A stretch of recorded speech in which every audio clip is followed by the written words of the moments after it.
Boa noite, meus caros alunos. Infelizmente não pude estar presente na nossa aula, mas como prometi a vocês, para não prejudicar o nosso calendário, o Diógenes está aí com vocês, passando o nosso vídeo, passando os detalhes da nossa aula e, na sequência, aplicando aquela nossa avaliação. Portanto, a aula hoje vai ser dividida em dois pontos. Num primeiro momento, nós vamos fazer a apresentação do conteúdo. Finalizamos os novos danos. Numa segunda etapa da nossa aula, nós vamos trabalhar com aquela avaliação que, como eu disse a vocês, é mamão com açúcar, é uma avaliação tranquila, é muito fácil. Peguei as últimas provas de concurso público envolvendo as questões que trabalhamos em sala e vocês vão marcar a alternativa correta de um total de 10 questões, todas de natureza objetiva, ok? Combinados? E o que tiverem de dúvida para a próxima aula, nós vamos tirá-la naquele momento oportuno do início da nossa aula. Portanto, se tiverem dúvidas sobre esses novos danos, vamos trabalhar isso na próxima aula. Combinado? Vamos ao primeiro ponto. Falando da aula passada, nós abordamos os novos danos. Começamos com dano moral, depois partimos para o dano estético e falamos também do dano existencial. O que é dano moral? Recapitulando, dano moral não é tristeza, não é aflição, não é angústia, não é mágoa, porque essas são consequências da lesão que uma pessoa pode ter e uma outra pessoa menos sensível pode ser que não tenha. Então, o que é dano moral em um conceito contemporâneo? Dano moral é violação a direitos da personalidade, que, exemplificativamente, são nome, honra, imagem, integridade física, integridade psíquica, intimidade e outros. Esse é o novo conceito de dano moral, é aquele que nós devemos utilizar. Falamos na sequência, depois do dano moral, falamos do dano estético. O que é dano estético? São aqueles danos que deixam cicatrizes, que deixam consequências externas no indivíduo, como uma cicatriz, como uma amputação de um membro, ou também como falamos pelo STJ, que entendeu, uma dificuldade de deambulação, uma dificuldade de locomoção. A pessoa ficou manca. Isso é uma consequência externa também, que vai marcar a pessoa por toda a vida. Isso é um dano estético. Lembremos que o dano moral no início foi entendido que dano moral ou era material ou era moral apenas. Com a evolução da jurisprudência, passamos a entender que havia um dano além do dano moral, que seria o dano estético, quando esse dano deixasse consequências externas. Foi isso que falamos até aqui e falamos que o STJ agasalha essa tese. Admite, então, que eu acumule dano material, dano moral e também dano estético. É sinal de que, ao contrário do que sustenta parte da doutrina, e aí eu cito, por exemplo, o professor Nelson Rosenwald, não há somente dano moral e dano material no nosso país. Nós temos um dano além desses dois danos, danos materiais e danos morais. Eu tenho danos que pertencem ao gênero dano extrapatrimonial. E aí o dano moral é um deles, mas eu tenho também o dano estético. E tenho o dano existencial. O que é o dano existencial? É aquele que priva a pessoa humana de realizar as atividades que ela regularmente realizava.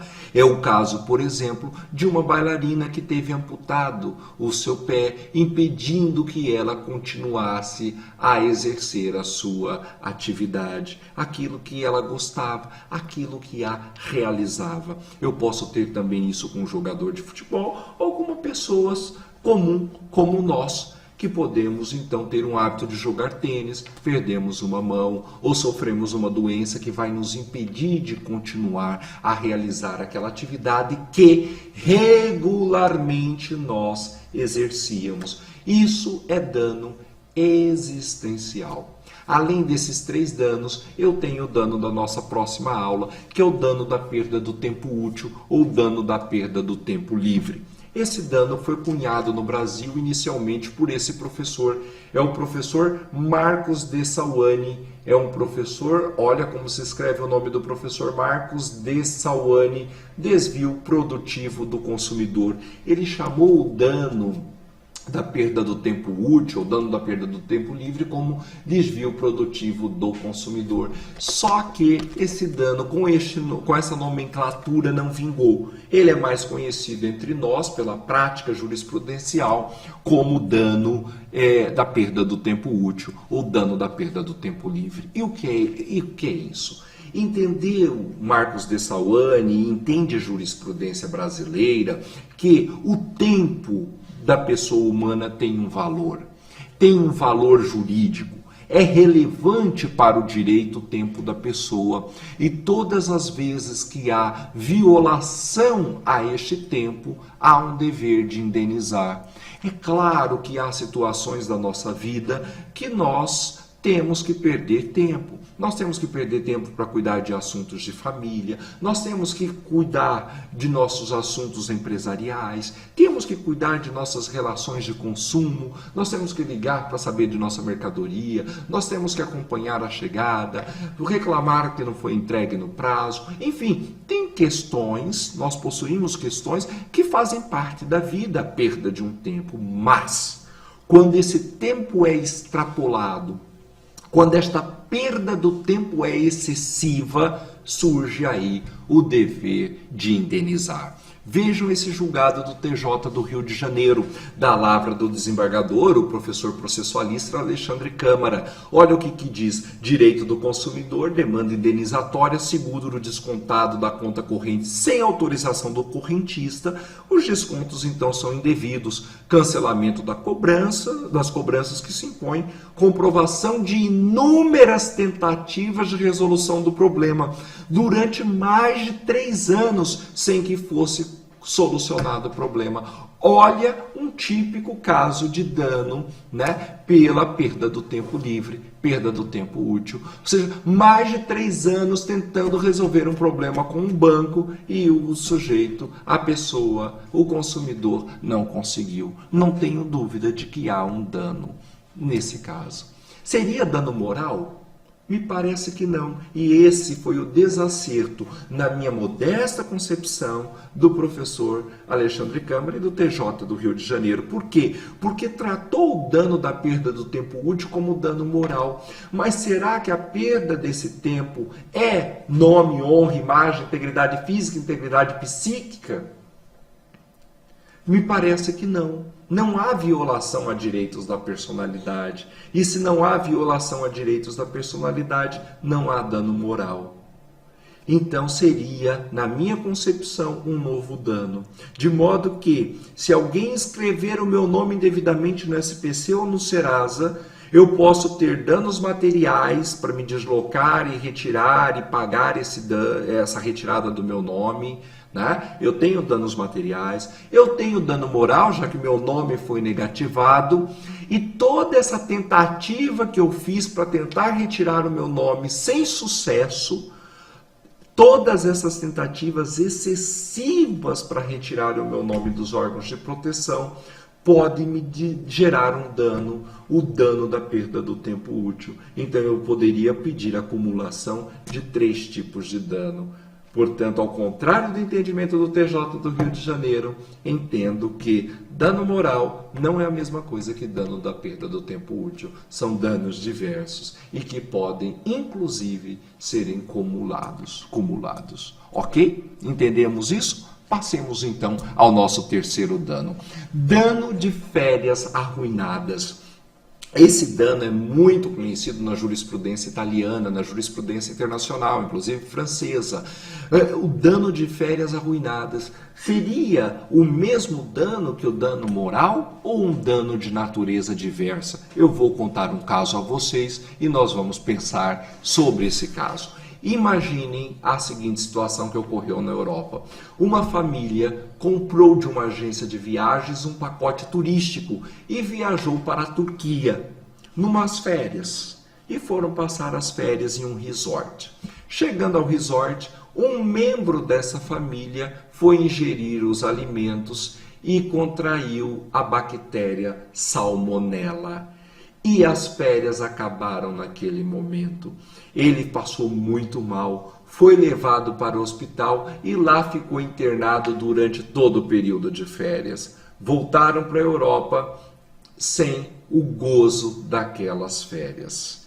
Pergunto, há um dano de férias arruinadas? Esse dano, ele coincide com o dano moral? Me parece que não. Nesse caso concreto, a família, ela tem direito às despesas que ela pagou para aquelas férias, né? Despesas de passagem, despesas de resort, né? Elas têm direito ao ressarcimento desses gastos que ela teve. Isso são danos materiais, na natureza de dano emergente, aquilo que efetivamente pagou. Então tem os danos materiais. Tem os danos morais, afinal de contas a pessoa ingeriu a salmonela e foi parar no hospital, inclusive ficou internada, então teve uma violação do direito da personalidade, a sua integridade física, só aí já tenho 2 danos. Mas será que não há um terceiro dano? Será que não há o direito a uma indenização porque aquelas férias todas foram prejudicadas? Imagine essas pessoas, os membros daquela família, se só quem ingeriu a salmonela pudesse receber alguma indenização. E aquelas outras pessoas que foram juntas, elas não sofreram dano? Será que elas não sofreram prejuízo? Além do material, da compra de sua passagem, das despesas do resort, não haveria um novo dano? Me parece que sim. É o dano de férias arruinadas. Ela teve frustrada o gozo de suas férias. Então, haveria sim um dever de indenizar. Muito novo, eu desconheço jurisprudência no Brasil que tenha admitido o dano de férias arruinadas com essa nomenclatura. Aqui a nossa tendência é chamar de dano moral, situações como essa, encerramos o processo como dano moral, mas me parece que isso é muito além do dano moral. É como ocorreu com o dano estético, é algo mais do que o dano moral simplesmente. É um dano que precisa ser indenizado, sob pena desses membros dessa família que participaram, que foram para as férias, saírem sem qualquer tipo de indenização por terem suas férias frustradas. Olha que questão interessante para pesquisa, para elaboração de um TCC, para elaboração de um estudo mais aprofundado, ok? Vamos conversar agora sobre o próximo dano. É o dano da perda da chance. Esse dano foi objeto da minha dissertação de mestrado, é um dano que eu trabalhei muito com ele durante 2 anos, não é?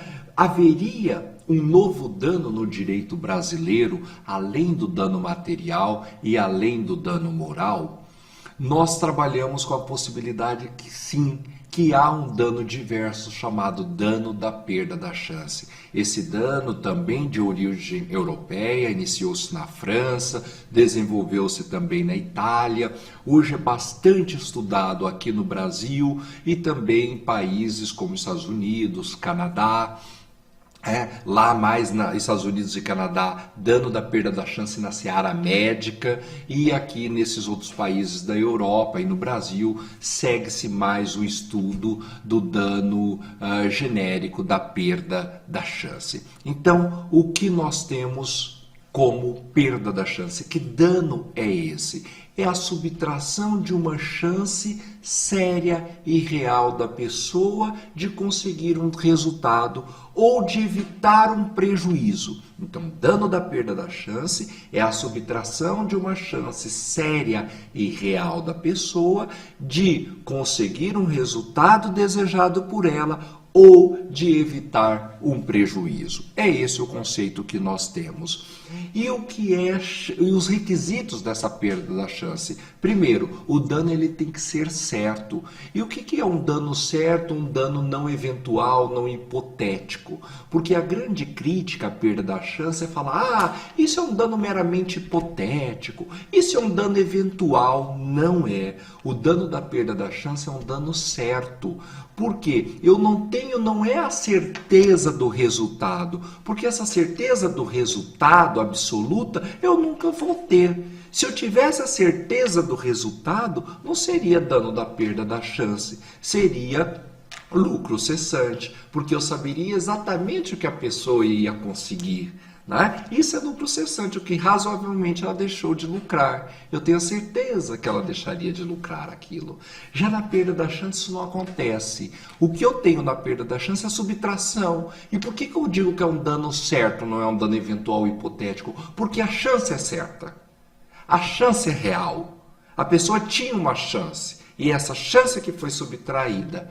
Por isso que quando eu conceituo o dano pela perda da chance, eu tenho que ter em mente que ele é um dano certo, jamais um dano hipotético eventual. É certeza. A certeza que eu tenho não é do resultado.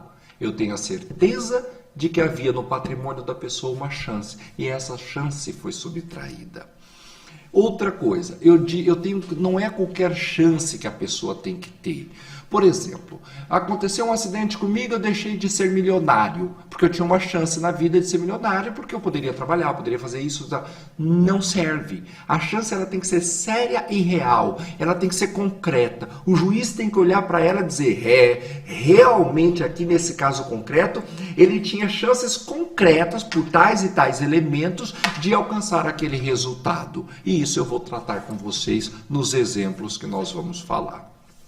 Outro detalhe, a chance, ela vai poder ser, a natureza jurídica da perda da chance, ela vai ser patrimonial, extrapatrimonial ou patrimonial e extrapatrimonial ao mesmo tempo, a depender do interesse jurídico lesado. Eu mostro para vocês também no exemplo, mas já antecipo o seguinte, se a pessoa queria obter um resultado econômico e teve a chance tolhida, a chance retirada, se o objetivo dela é um resultado econômico, eu tenho uma perda da chance de natureza patrimonial.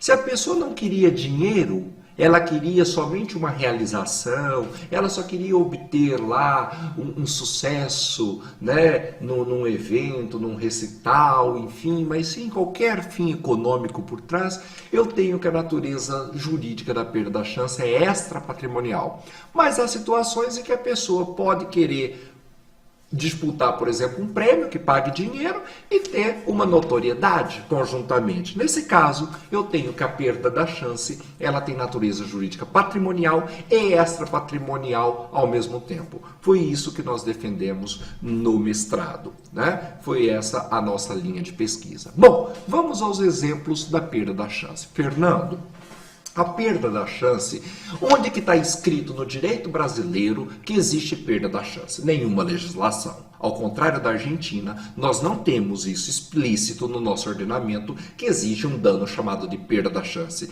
Mas ele precisa estar explícito, lembremos do dano estético. O dano estético é admitido pela jurisprudência brasileira, inclusive simulado, mas não consta da nossa legislação, expressamente. E o dano da perda da chance é a mesma coisa. Expressamente ele não consta, mas ele já é bastante reconhecido pela nossa jurisprudência, inclusive a jurisprudência do Superior Tribunal de Justiça, que o reconhece. Portanto, com base em que, Fernando, que se defende esse dano da perda da chance? Princípio da dignidade da pessoa humana e também no artigo 5º, inciso 35, que nenhuma lesão ou ameaça de lesão a direito pode ficar sem um amparo judicial. Ou seja, se eu tiver uma lesão ou ameaça de lesão a um direito, tem que ser amparado pela Constituição, artigo 5º, inciso 35. Estão aí os fundamentos do dano da perda da chance. Quanto aos exemplos, o primeiro caso, o mais emblemático, foi julgado pelo Superior Tribunal de Justiça, e nós já conversamos em uma de nossas primeiras aulas, que foi o caso conhecido como show do milhão. Nesse caso concreto, uma pessoa com conhecimento geral bastante apurado, lá da Bahia, ela foi respondendo as questões que o Silvio Santos ia fazendo no programa Show do Milhão. E ela foi acertando todas as perguntas que eram formuladas, às vezes com a ajuda das cartas, às vezes com a ajuda dos universitários, mas ela respondia todas as perguntas. Enfim, quando chegou na última pergunta, que poderia dar a ela o direito de ganhar R$1 milhão, porque ela já havia acumulado R$500 mil até então, quando chegou na última pergunta, foi feita a seguinte formulação a ela. Escuta, quantos % do território nacional é ocupado pelos índios? A, 11%, B, tantos por cento, né? E ela olhou para aquelas perguntas, não sabia a resposta, decidiu parar por ali e faturou R$500 mil. Quando ela chegou em casa, eram 4 alternativas que davam aquelas respostas, né? Não soube responder, foi para casa. Chegando em casa, ela descobriu que, porque a questão formulava, segundo a Constituição, quantos por cento do território nacional pertence aos índios? Ela dizia, foi pesquisado, não achou em porcentagem na Constituição quanto pertence aos índios. E viu que não havia essa resposta na Constituição.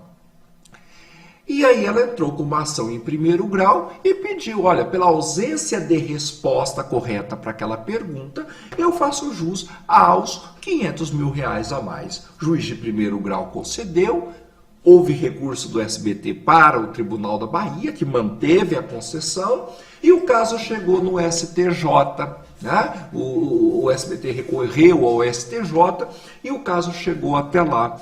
E o STJ disse, olha, aqui é um típico caso de perda da chance, porque ninguém tem dúvida que a chance que esta mulher tinha era sérias e reais. Tanto é que ela chegou à última pergunta do concurso, né? Ela foi respondendo tudo e chegou ali na última pergunta. Então ela tinha chances sérias e reais. Não era qualquer estreante, né? Qualquer pessoa imatura ou de pouco conhecimento. Não, essa tinha chances sérias e reais de conseguir aquele resultado. Eu tenho a certeza que ela acertaria? Claro que eu não tenho a certeza. Porque ela poderia errar, afinal são 4 alternativas, ela poderia errar. Mas não tenho como negar que ela tinha uma chance ali. E essa chance foi subtraída pelo SBT no momento que colocou uma pergunta que não havia uma resposta para aquela pergunta. Então ela tinha uma chance, ela sofreu um dano de perda da chance. A chance era certa, fazia parte do patrimônio dela. Agora, será que ela faria jus aos R$500 mil? Será que ela acertaria esta pergunta? A certeza eu jamais vou ter. Mas ela tinha uma chance. E se era R$500 mil que ela disputava e era 4 respostas, o STJ entendeu que ao menos uma chance de 25% ela teria, e 25% de R$500 mil é R$125 mil, e assim o STJ mandou pagar a mais para ela R$125 mil por perda da chance.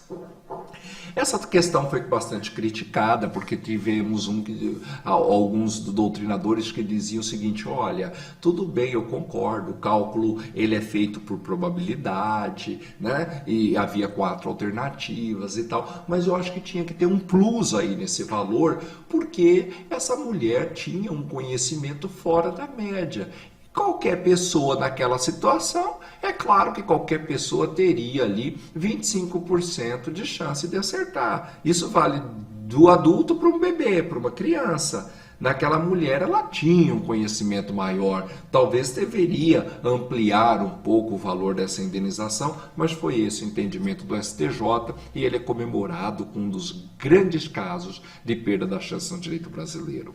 Um outro exemplo que nós temos aqui, imagine, por exemplo, que um concursando, né, que esteja lá na sua fase final de concurso, ele manda lá para a comissão examinadora os seus documentos e esses documentos são extraviados, impedindo ele, né, de realizar uma fase seguinte do concurso, já que ele é descredenciado, ele é eliminado. Não tenho dúvida também que houve uma perda da chance, né? Não tenho dúvida, mas temos que olhar também se essas chances eram sérias e reais, né? Essas chances têm que serem concretas e o juiz vai olhar isso, ou seja, o juiz vai analisar se essa pessoa realmente tinha uma bagagem técnica, se ele estava preparado para o concurso, já foi aprovado em outros concursos, estava em fases anteriores já aprovado, ou seja, havia uma chance concreta, uma chance séria e real dele conseguir essa aprovação? Havia. Então, se havia, era perda da chance. É até interessante vocês observarem que procure um dia enviar algum documento por empresas de transportadora aérea, enviar alguma encomenda, né? Pela empresa. Eu vi uma cláusula bastante interessante no contrato delas que dizia assim: nós não conduzimos, nós não transportamos em hipótese alguma envelope contendo proposta de licitação. Né? Proposta de licitação, mas é claro, olha o medo dessa empresa aérea de levar uma proposta de licitação, valores milionários, e aí esse documento ser extraviado e ela ser punida com perda da chance, né? Então ela falou, olha, esse tipo de documento a gente não transporta. Olha um outro exemplo de perda da chance, o aluno da UEL, um mestrando, ele foi aprovado na primeira fase, aprovado na segunda fase do mestrado. Quando ele chegou lá para fazer a última fase do concurso público, né, de seleção para o mestrado, o avião ocorreu um atraso injustificado da companhia aérea e quando ele chegou lá na UEL para fazer a prova oral, já havia transcorrido o prazo, o período em que ele poderia chegar e aí ele perdeu a chance de entrar na seleção do mestrado. Ele entrou e conseguiu uma ação de indenização do TJ do Paraná por dano da perda da chance, né? Teve tolhido uma chance dele de prosseguir no concurso e obter a aprovação. E o tribunal usou justamente essa fundamentação, disse, olha, não era qualquer pessoa, era uma pessoa que já tinha sido aprovada nas fases anteriores, tinha um conhecimento jurídico, era professor, então tinha condições sérias e reais de passar nesse exame do mestrado. Perda da chance por erro médico, olha que interessante, há vários estudos sobre perda da chance com foco no erro médico, né? E os Estados Unidos e o Canadá têm um trabalho muito forte nessa linha da perda da chance por erro médico, e quem aborda esse dano aqui com esse viés no Brasil é o Rafael Petef da Silva. Vale a pena ler o livro dele, quem pesquisa sobre perda da chance na seara médica, Rafael Petef da Silva, né? É um professor também que se dedica a esse estudo. E ele fala, olha, imagine a situação de uma pessoa que tem um diagnóstico equivocado por um médico. O médico analisa o diagnóstico e não identifica uma doença, né? E aí essa pessoa não faz o tratamento adequado, quando se descobre a real doença que ela tem, já é tarde demais. Então aí haveria uma perda da chance de cura ou uma perda da chance de sobrevivência, né? E nós poderíamos trabalhar também com essa teoria da perda da chance na seara médica, coisa fantástica. Por quê? Por uma negligência, por um hospital que não atendeu corretamente, não houve identificação do tratamento necessário, do tratamento correto, gera perda da chance. Perda da chance de uma medalha de honra ao mérito, por exemplo. Você imagina aí uma situação, por exemplo, de natureza que ela tem, a perda da chance tem natureza jurídica extra-patrimonial totalmente. Veja que no caso de uma pessoa que não mandou que houve um extravio no envelope de licitação, o dano de perda da chance tem natureza patrimonial, porque a pessoa só disputava uma licitação. Agora, num caso de perda de uma medalha de honra ao mérito de um professor, por exemplo, que para prejudicar um aluno, o que ele faz? Ele fala, eu jamais dou 10 para um aluno, eu vou dar 7 para todo mundo. E esse aluno, por exemplo, que era fantástico na universidade, não consegue um coeficiente elevado e perde lá a chance, o sonho dele de ter o maior coeficiente da Universidade Federal de Mato Grosso do Sul, por exemplo. Ele poderia alegar como tese o dano da perda da chance. Olha que coisa interessante. E o outro caso, por exemplo, que acontece muito com advogados, é o dano de perda da chance por falha do profissional da advocacia. Então o advogado perdeu a chance de interpor um recurso, né? E o pai, por exemplo, que tinha chances sérias e reais de ficar com a criança, né? Porque tinha um argumento relevante para ser apreciado pelo tribunal, e o tribunal naquelas circunstâncias costumava ter jurisprudência favorável ao pai. O advogado esquece ali do prazo, perde aquela chance. Veja que não tem nada patrimonial em discussão.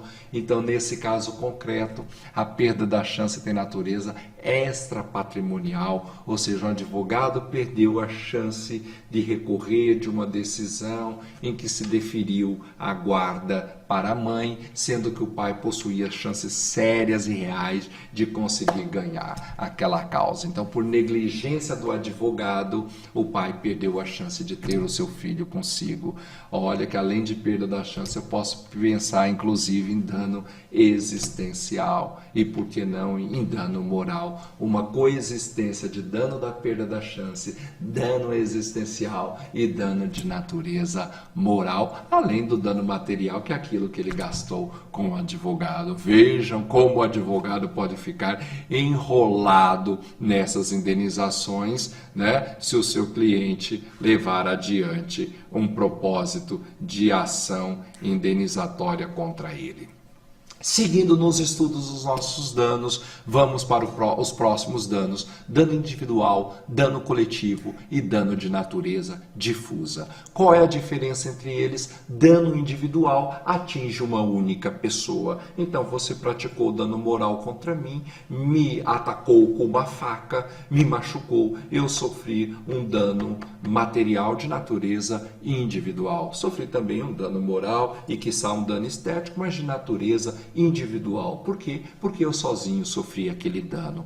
E o que é o dano coletivo? São aqueles danos que atingem pessoas determinadas ou determináveis. Eu já tenho uma coletividade de pessoas, mas uma coletividade certa. É isso que diferencia o dano coletivo do dano difuso. O dano coletivo atinge uma coletividade certa, determinada ou facilmente determinável. É isso o dano coletivo. Então, por exemplo, usuários de plano de saúde, coletivo, né? Usuários do transporte Sidrolândia-Campo Grande, dano de natureza coletiva, né? Usuários do serviço público de saneamento de Campo Grande, dano de natureza coletiva. Né? São danos em que eu preciso as pessoas determinadas ou determináveis. Um dos casos emblemáticos de dano coletivo ocorreu com aquela famosa pílula de farinha microvilar, um caso julgado pelo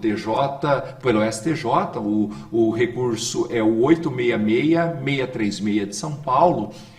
E o STJ verificou que mulheres que estavam tomando essa pílula anticoncepcional, chamada microvilar, na verdade estavam tomando farinha, porque ela estava sendo produzida à base de farinha, objetivo só lucrar, só ganhar dinheiro, em prejuízo total do consumidor. Nesses casos, o tribunal reconheceu a existência de um dano coletivo, ou seja, houve uma lesão a todas as mulheres que usavam anticoncepcional, um dano coletivo. Foi condenado, então, essa empresa produtora deste medicamento a indenizar a coletividade. Vejam que o dano coletivo, o objetivo dele é a condenação por valores elevados destinando aquilo ali a um determinado fundo, fundo de proteção ao consumidor, fundo de proteção ao meio ambiente, mas nada impede que, além do dano coletivo, cada pessoa individualmente lesada vai lá e ajuize a sua ação, porque afinal de contas ela sofreu um dano de natureza individual. Por fim, eu tenho o dano de natureza difusa, também chamado de dano social. É aquele que atinge pessoas indetermináveis, né? Ele atinge todos nós, a toda a coletividade, e não a um grupo restrito de pessoas. Pensem, por exemplo, na poluição ambiental, né? Uma empresa que joga óleo diesel no mar, então matando peixes, matando a vida marinha e prejudicando toda a população. Então aí eu tenho um dano que é de natureza difusa, porque todos nós somos atingidos. Um dano nuclear, né? Um dano que lesa toda a coletividade, não um grupo restrito de pessoas. Perceberam a diferença? Dano individual lesa a pessoa determinada, né? Pessoa certa, uma unidade de pessoa. Dano difuso é aquele que atinge a toda a coletividade. E o dano coletivo, né, é aquele que atinge um grupo determinado de pessoas. É essa a diferença que nós temos entre esses danos. Muito utilizado principalmente para concursos do Ministério Público, porque por meio da ação civil pública, o Ministério Público tem interesse processual na tutela de direitos difusos, individuais homogêneos, difusos e direitos coletivos, né? Então, Ministério Público, muito cobrado essa diferença aqui entre esses danos. Próxima tela que nós temos é: admite-se o Instituto do Punitive Damage no direito brasileiro, Instituto do Punitive Damage no direito brasileiro. E o que é Punitive Damage ou danos punitivos, né? O que é isso? É punir com maior rigor o ofensor para evitar que ele pratique novas condutas lesivas. Então a pergunta que se faz é: admite-se isso no Brasil? Admitem-se os danos punitivos? Ou seja, na hora que o juiz vai fixar o dano moral, por exemplo, o juiz fixou lá na primeira fase, em casos semelhantes entre 5 mil e 15 mil, né? Eu vou pegar aí, então, eu escolho, então, na primeira fase, entre 5 mil e 15 mil, para esse caso concreto, e na segunda fase, de acordo com as particularidades, né, de acordo com a extensão da lesão, de acordo com as condições financeiras de quem lesou, de acordo com as consequências dessa lesão, eu fixo em tantos mil. Poderia, nesse momento, o juiz dizer o seguinte: olha, diante de um caráter pedagógico do dano moral, para evitar que esse dano seja repetido, para evitar que essa empresa continue a lesar as pessoas, eu vou majorar o dano e vou fixar num patamar superior ou num patamar máximo. Isso é o punitive damage, é o punir a mais para inibir novas condutas lesivas, num verdadeiro caráter pedagógico do dano moral. Seria isso possível no nosso ordenamento? A doutrina civilista divide. O professor Paulo Lobo, por exemplo, ele diz sim, isso é totalmente possível, deve fazer desde que o juiz fundamente isso na sua decisão.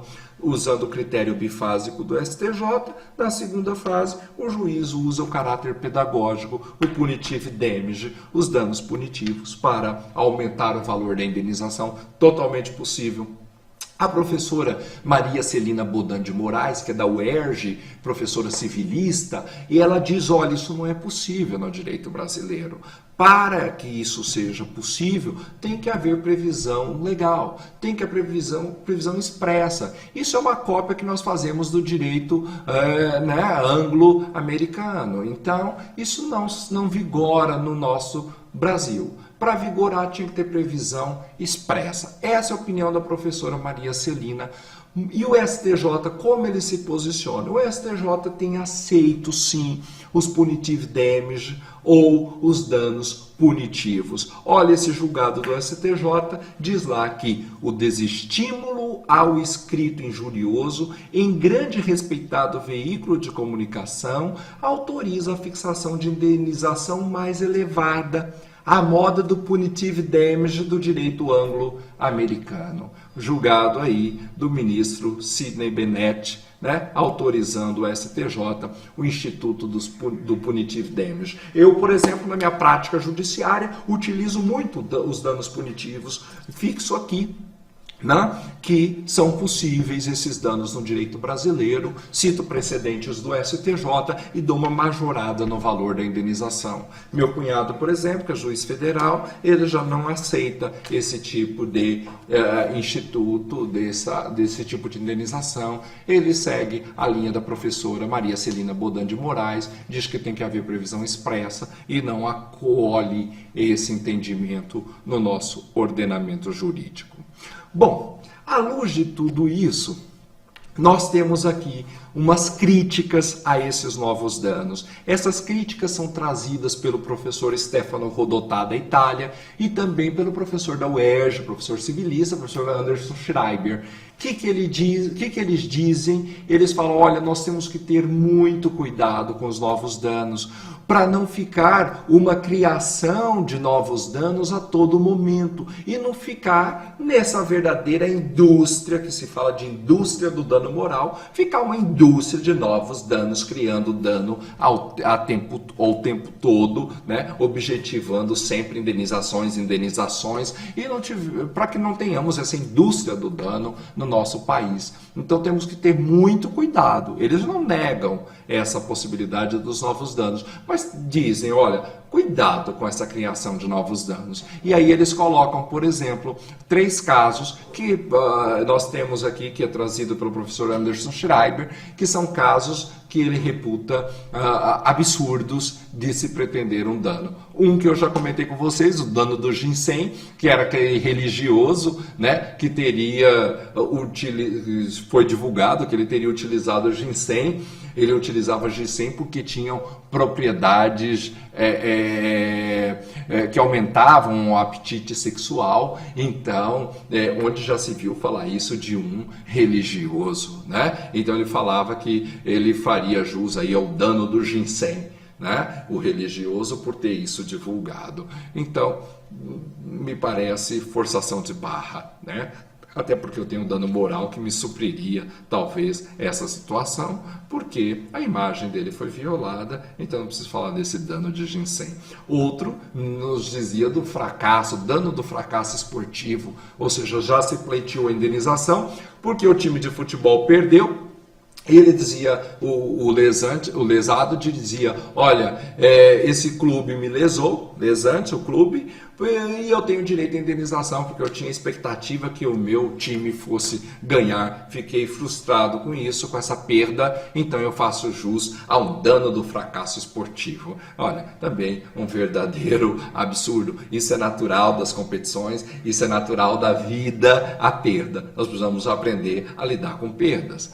E o dano da moto nova também foi um absurdo, uma situação em que a pessoa pretendia uma outra, acabou esbarrando e causando um pequeno dano naquela moto, e ela tinha acabado de sair da concessionária e aquela pessoa não pretendia o reparo daquele dano. Ela queria, já que estragou minha moto aqui, eu vou ter que mandar pintar, trocar peça, isso vai desvalorizar essa moto e eu quero uma moto nova. Então ele sustentava esse dano da moto nova, né? Ou seja, em vez de corrigir, de resolver o problema, de indenizar ali para corrigir o problema, ele queria já uma moto nova, porque ele teria ficado muito triste, muito magoado, né, com essa moto que era nova e que já ficou velha por causa daquele pequeno acidente. Isso é um verdadeiro absurdo também, porque é natural, né? Dentro do dano emergente, do dano emergente, a gente consegue